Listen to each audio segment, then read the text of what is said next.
Good morning, students. Today we will start with a topic, drawbacks of Rutherford's model. Rutherford का model इससे पहले हम कर चुके हैं. उसने कहा था कि न्यूक्लियस एक छोटा सा न्यूक्लियस होता है और उसके बाहर एक्स्ट्रा न्यूक्लियर पोर्शन में electrons keep revolving around the nucleus. तो रदरफोर्ड का मॉडल जो था उसमें कुछ एक सीरियस ड्रॉबैक्स देखी गई. रदरफोर्ड का मॉडल बेसिकली सोलर सिस्टम के जैसा था. सोलर सिस्टम के जैसा था. सोलर सिस्टम में सेंटर में सन रहता है और प्लैनेट्स उसके इर्द गिर्द यूं घूमते रहते हैं. और रदरफोर्ड मॉडल में सेंटर में पॉजिटिवली चार्ज न्यूक्लियस रहता है और इलेक्ट्रॉन्स जो हैं वो उसके इर्द गिर्द घूमते हैं. अब सन और जो प्लैनेट है उनके बीच का attractive force is given by G into M1 M2 upon R square. Rather, we must use small r. This is the attractive force between Sun and the planet. अब इसमें M1 and M2 जो है वो masses हैं. R जो है वो distance of separation between the two bodies है और G जो है वो ग्रेविटेशनल कांस्टेंट है. और इस तरफ रदरफोर्ड्स मॉडल में देखा जाए तो अट्रैक्टिव फोर्स होगी K into Q1 multiplied by Q2 divided by R square, जहां Q1 और Q2 जो हैं these are charges on the nucleus and electron. एक पे अगर Q1 चार्ज है तो दूसरे पे Q2 चार्ज है और R उनके बीच का डिस्टेंस है. K is a proportionality constant. तो K G की तरह हो गया और M1 M2 masses of planets की जैसा हो गया आपका Q1 Q2, यानी कि charges on the nucleus and electron. R यहां भी डिस्टेंस है, यहां भी डिस्टेंस है बिटवीन द टू बॉडीज. अब यदि क्लासिकल मैकेनिक्स अप्लाई की जाए सोलर सिस्टम पे तो उसके अनुसार प्लैनेट जो हैं एक वेल डिफाइंड पाथ, बिल्कुल साफ साफ बताया जा सकता है कि यहां पे प्लैनेट पाया जाएगा according to classical mechanics.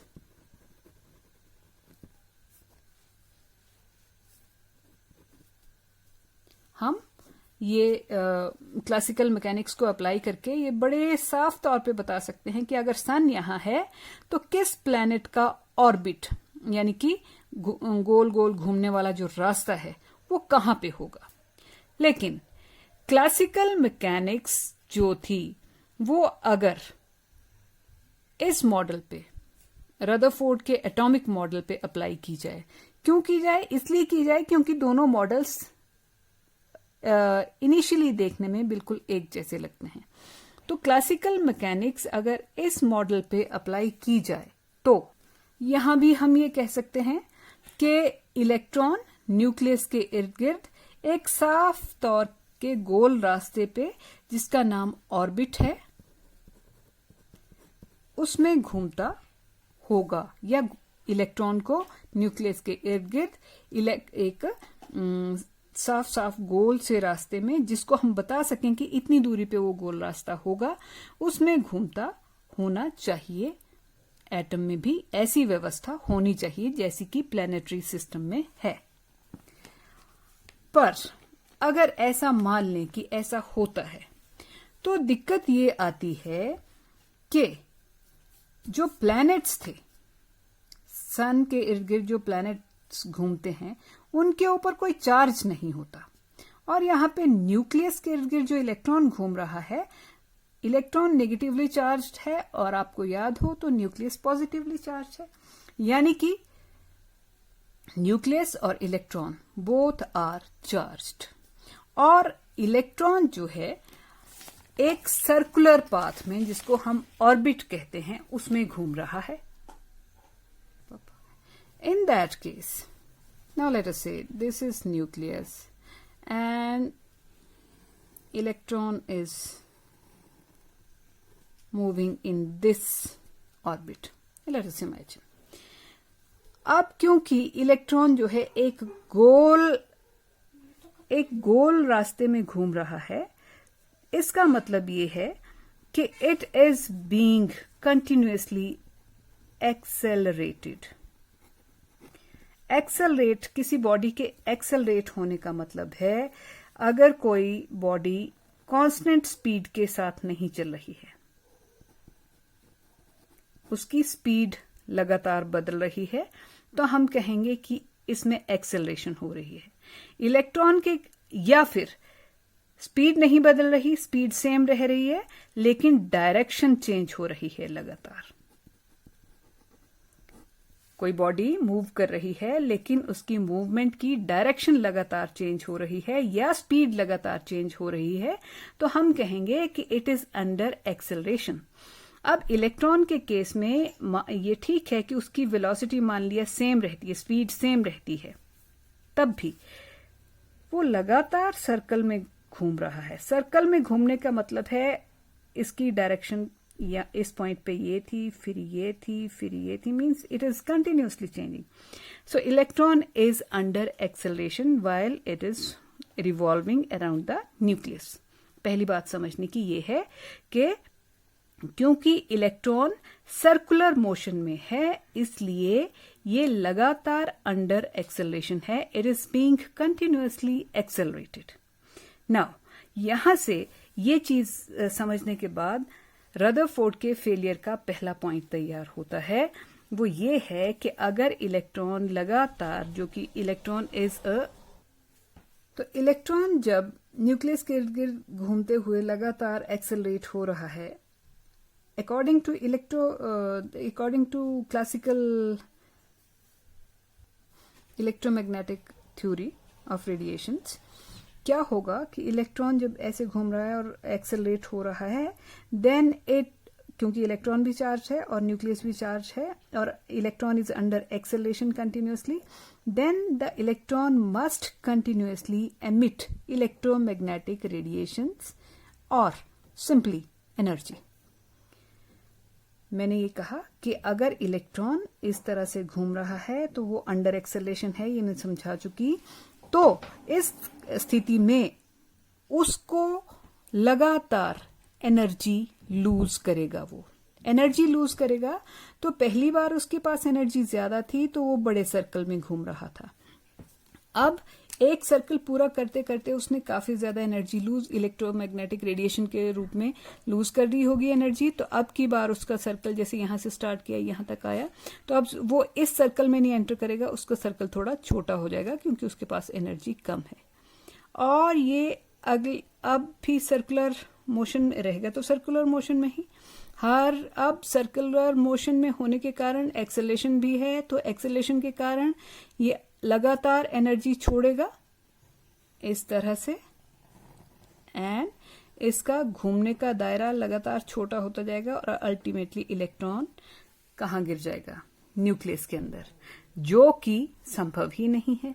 Electron nucleus में गिर गया मींस रदरफोर्ड का मॉडल फेल हो गया. उसने तो ये कभी नहीं कहा कि इलेक्ट्रॉन जो है वो न्यूक्लियस के अंदर पाया जाएगा. और इस घटना को होने में 10⁻⁻8 सेकंड से ज्यादा का वक्त नहीं लगेगा.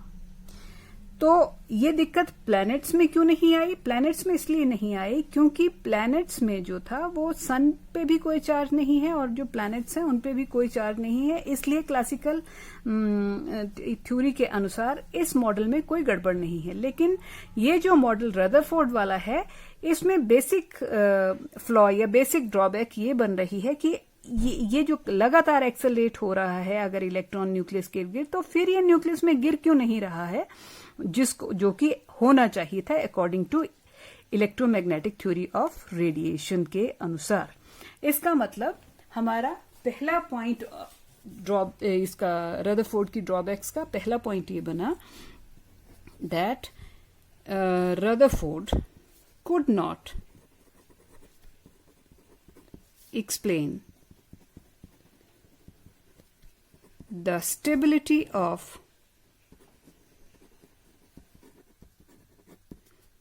of atom as according to electromagnetic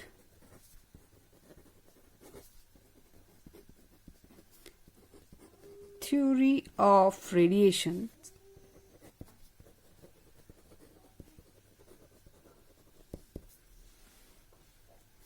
when a charged body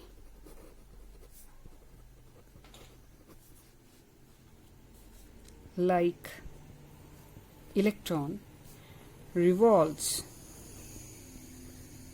around positively charged nucleus, it must continuously lose energy and electron should finally fall into nucleus, कि इलेक्ट्रॉन को न्यूक्लियस में गिर जाना चाहिए अगर इलेक्ट्रोमैग्नेटिक थ्योरी ऑफ रेडिएशन के अनुसार इस मॉडल को हम कंसीडर करते हैं। और ऐसा कभी नहीं होता। इसका मतलब कुछ इलेक्ट्रोमैग्नेटिक थ्योरी ऑफ रेडिएशन तो सही है, तो उसकी नजर में फिर रदरफोर्ड का मॉडल जो है वो बिल्कुल सही नहीं ठहर रहा। फिर दूसरी ऑप्शन थी कि ये मान लिया जाए कि if electron is stationery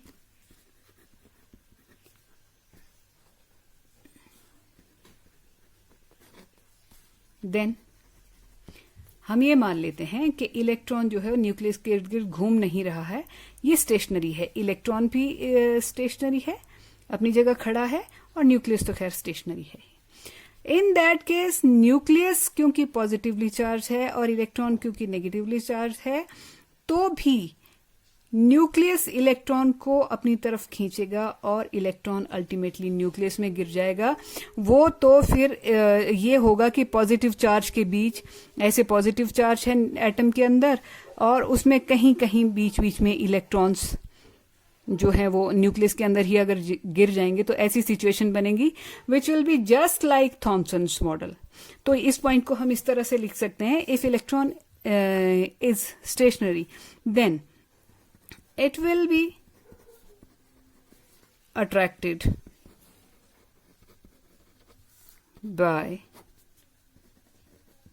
nucleus due to opposite charge,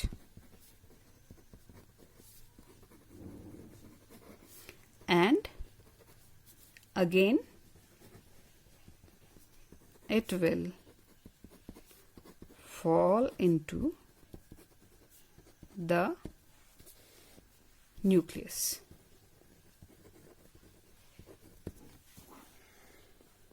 मतलब फिर से इस ऑब्जेक्शन के अनुसार भी रदरफोर्ड का मॉडल जो है वो एटम की स्टेबिलिटी, एटम में तो ऐसा कभी नहीं हुआ कि होता कि न्यूक्लियस में इलेक्ट्रॉन गिर जाएगा।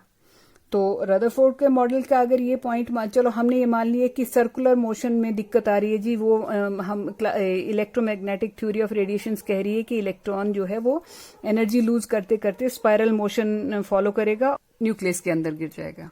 चलिए वो बात ना माने, हम ये मान लें कि इलेक्ट्रॉन स्टेशनरी है और न्यूक्लियस स्थिर है, तो भी यही होगा कि न्यूक्लियस जो है अल्टीमेटली इलेक्ट्रॉन को खींच लेगा और इलेक्ट्रॉन न्यूक्लियस में गिर जाएगा। फिर से एटम का मॉडल स्टेबल नहीं रहा। और तीसरा ऑब्जेक्शन इसको एक और लगा था, वो था कि it gives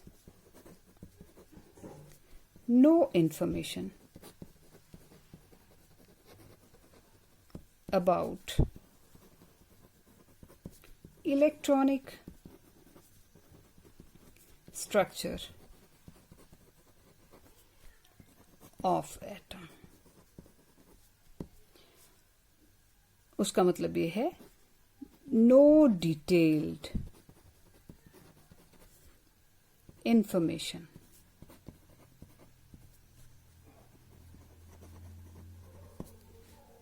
about distribution of